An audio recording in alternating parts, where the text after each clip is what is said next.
Abigail, let's freaking go. I've been waiting on this all week.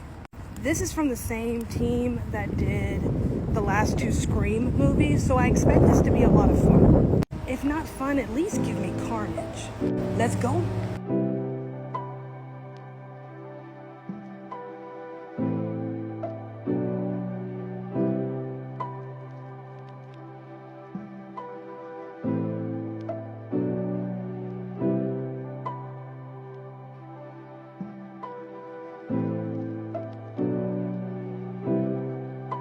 Alright, let's talk about it. That was Abigail, directed by Matt Bettinelli Open and Tyler Gillett, stars Melissa Barrera, Catherine Newton, Angus Cloud, the late Angus Cloud. This is his last film role before he passed. Dan Stevens, Alicia Wire. A merry band of thieves are recruited to pull off a job. They kidnap a little girl. Her name is Abigail, and they're holding her for a $50 million ransom. Turns out she's the daughter of this major crime boss who has this crazy assassin who apparently rips people limb from limb, including taking out their organs. Now they're nervous.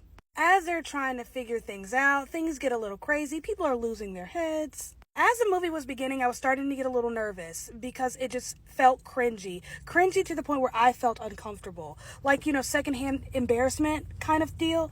That's what I was feeling in the beginning. Just the acting wasn't all that great in the beginning. Just cringy dialogue. Of course, I had to, keep in mind we're talking about strangers who don't know one another, have never met. And so obviously they're not going to really have that much chemistry. The only thing they have in common is crime. Halfway through, I was starting to wonder if the cringe was intentional. If by design, we're supposed to feel some distance from these characters. We're not supposed to get too attached, almost to the point where we dislike them in a sense. I wondered if that was intentional, because as you kind of get into it, the distance that I felt with them, minus one character, there's one character that we kind of get to know, the distance made sense.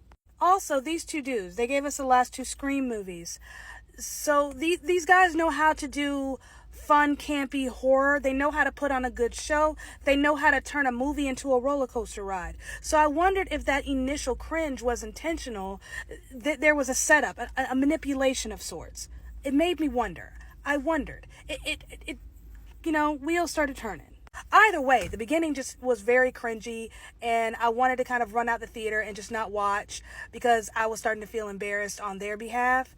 But once we got into the bloody mess of it all, oh, it's a fun ride of a movie. That was fun. That was good fun. We're not doing anything new here. I feel like I keep saying that this year. We're not doing anything new. We're not reinventing the wheel. This isn't like a new spin take on horror. As a matter of fact, this is actually a reimagining of a 1930s film. I don't want to say the title because I feel like that would give some of the plot away. But, you can look it up on your own. But I'm not going to say the title. This is a reimagining of sorts of a 1930s film. So we're not doing anything new. This is really, just a modern take on things that we have seen before in terms of vampire films. But what is so different about this vampire film is obviously the musical element, because she's a ballerina vampire, right? So Swan Lake kind of plays in the background. It's part of the backdrop, almost makes up the fabric of the setting in a way that I thought was kind of sweet and interesting. So you have this musical element that's so ridiculous and campy that you just kind of roll with it. And it's just a fun ride of a movie. Is it particularly scary? Nah, I don't think this is supposed to be scary. I think it's just supposed to be bloody, gory, fun.